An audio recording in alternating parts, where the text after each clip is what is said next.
Hello mga kasawsaw, isang panibagong araw naman tayo sa Amanda ko sa mundo, mapaaraw, gabi at umaga dyan sa inyo. Shout out sa mga katulad kong OFW na lumalaban pa rin sa hirap at ginhawa. Share. So for today's video mga kasawsaw, so it's a second day of Ramadan. As you can see mga kasawsaw, yung mall napaka-silent. So mga 1 week or 2 weeks for the starting for the Ramadan mga kasawsaw. As you can see, it's too silent because that the time that the Muslim, our brother and sister who are Muslim, are gathering with the family. That the time what they spend together with the family, and of course fasting and forgiveness, and of course pagbalik, mag-pray talaga ng pray, and of course, together with the family nga, yun nga mga kasawsaw. So, ito po yung ganap ngayon mga kasawsaw, especially kung nasa Muslim country ka mga kasawsaw, talagang napakatahimik po talaga ng mga mall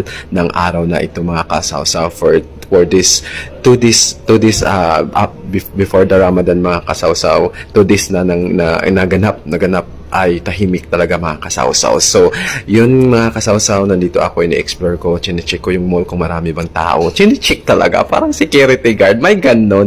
So, hindi mga kasawsaw kasi harap lang po namin yung nasa tuktok po kami. So, nakikita ko talaga ang mga ganap sa loob ng mall. And of course, mga kasawsaw, shout out sa aking mga kaibigan, brother and sister, and family, and of course, sa mga Muslim ngayon, Ramadan Kareem. And of course, this is the right time to, pray and, forgiveness and be kind. And of course, nagdarasal sila at nagpapasting nga sila. So, talagang napaka-silent, po yung Ramadan day mga kasawsaw. And yun, naglibot-libot lang ako mga kasawsaw. Pinapakita ko lang po sa inyo kung ano po yung ganap ngayon sa loob ng mall. And ganito po talaga pag Ramadan mga kasawsaw, dahil that's the time na talagang nagpapasting sila at nagdarasal. And of course, ito yung araw na talagang pagpapatawad. Para sa akin mga kasawsaw, ang symbolizing or symbolize ng isang Ramadan, ito yung panahon na pagpapatawad, and of course paghingi sa ating Allah or sa ating God ng tawad sa mga kasalanan natin, and of course, spending time with the family. Kasi alam naman natin mga kasawsaw na ang panahon ng Ramadan, ito lang yung panahon na talagang nagpapatibay ng isang pamilya. Kasi nga, you both together, spend time together, and of course, yung pagpapasting ika nga. And of course, ito yung araw din mga kasawsaw na talagang unlimited yung mga promo, talagang may promo hindi lang yata araw-araw yata mga kasawsaw, super saver, talagang ang dami. Ikaw na lang talagang ikaw lang talaga pera, kung may pera ka, ikaw lang talaga yung magsawa sa promo, super saver, and of course discount and sales. Ito yung gusto ko talaga mga kasawsaw, especially sa mga shoutout dyan sa mga ka-OFW ko, especially sa Saudi and Middle East country, na ito yung time na talagang ang dami pong sales mga kasawsaw. And of course, after the Ramadan din mga kasawsaw, ang dami po talagang sales. So ito, nag-i-start na silang nag-post ng mga sales nila, and of course, lahat ng store, paanohan yan, competition yan mga kasawsaw, talagang kanya-kanya pong kumbaga, kanya-kanya silang tirada talaga, may ganon. So hindi kanya-kanya silang strategy on how to get more sales. And yun, sa nakikita mo mga kasawsaw, yung bento sa mga ka-OFW ko dyan, bemto, yan po yung talagang drink na talagang iniinom nila. And of course, ito yung pagkakataon din mga kasawsaw, kasi siyempre in one month po kasi yung Ramadan mga kasawsaw.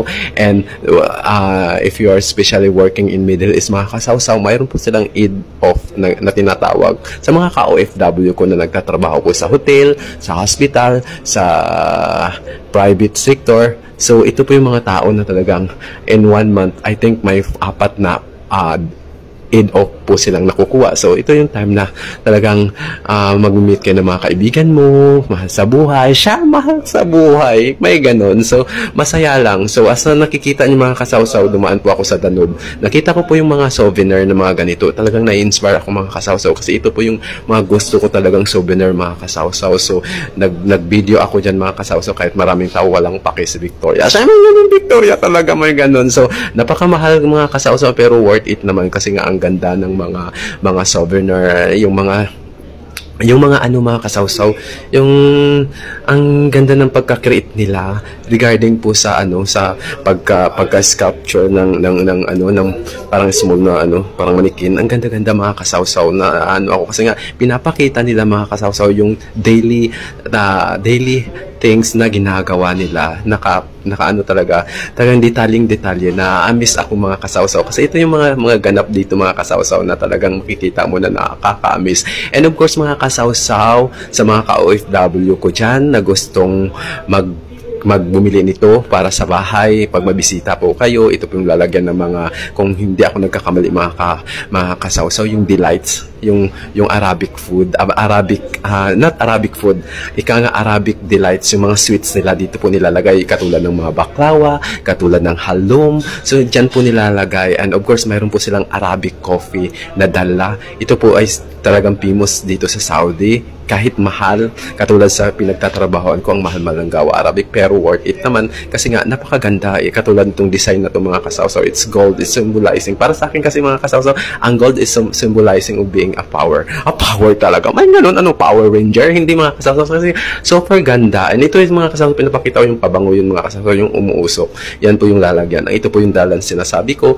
And may pagkamahal, pero worth it naman kasi nga maganda yan pag may bisita kayo. Napaka-social. Social talaga. Kahit hindi ka social, magiging social ka mga kasawsaw. Ito yung sinasabi ko mga kasawsaw.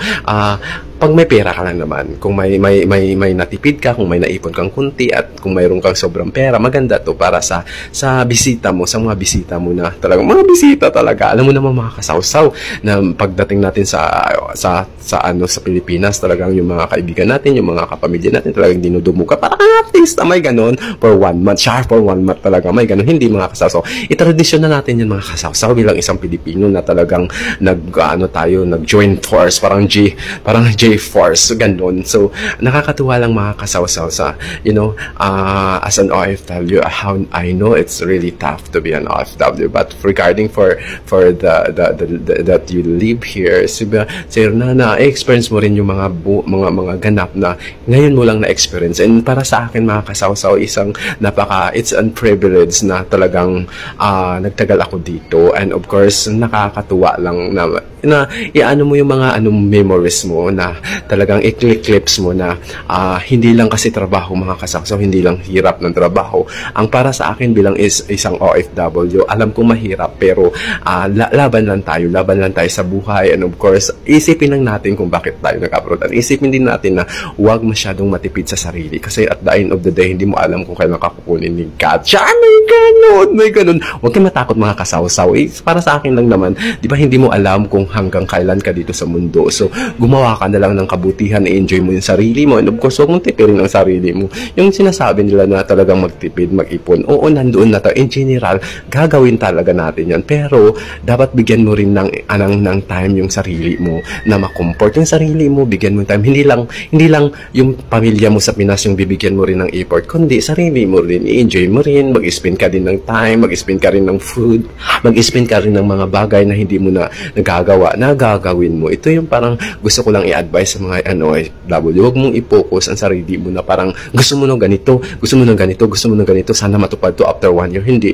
Dahan-dahan makukuha rin natin yung mga pangarap natin sa buhay. Dahan-dahan makakamit rin natin ang ating gustong hadikain sa buhay. Kasi nga, at the end of the day, nakuha mo na, maano ka na, kulang na lang, hilain ka na pataas sa langit, diba? So, kumbaga, temper yourself, care yourself, love yourself first. Hayaan mo munang dahan-dahan, paunti-unti, makakarating rin tayo sa ating mga pangarap. So today mga kasawsaw, pa-close na. And of course, as nakakita nyo, napaka-silent ng store, ng mall. And para sa akin kasi ganun, inspire ako. Araw-araw maging inspire ka sa buhay. Kahit may mga buraot dyan sa paligid mo. Ignore. Focus lang kung ano yung magpapasaya sa'yo. And of course, di ba, ang dami na ang gulo-gulo ng mundo. Sasabay ka pa ba? Di ba, i-enjoy mo lang. Hayaan mong anong gagawin nila, ang trip mo rin. We have a differences. You cannot make yourself in a different situation na gayahin mo siya kasi iba ka, special ka. Sure, may ganun. So ito mga kasawsaw, nandito ako, gusto ko yung breadstick mga kasawsaw dahil napakamura. sa Shabaro mga kasaw. Shoutout sa mga ka-OFW ko dyan. Drop if you have a time. 5 real, 2 piece na breadstick. Diba? Kung nagda-diet ka, maganda to breadstick. And of course, garlic sauce. Gustong-gusto ko yan. Shabaro. So, bumili po ako mga kasaw-saw. Tipi-tipi din may time. Ramadan Karim. So, nakita ko to. Kaya binidjuhan ko. Kasi parang nakaka-ano. At of course, pauwi na ako ng bahay. 3:30 na yan. Dumaan ako mga kasaw-saw. Kasi alas 4 fasting nila. Kung hindi ako nagkakamali. So, kumain na naman ako. Kumain.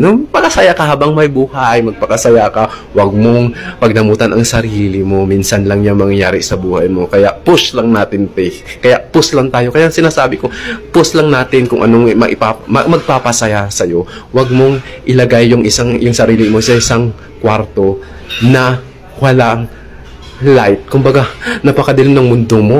Nakakalungkot yun, Kailangan talaga mag-enjoy lang. Enjoy.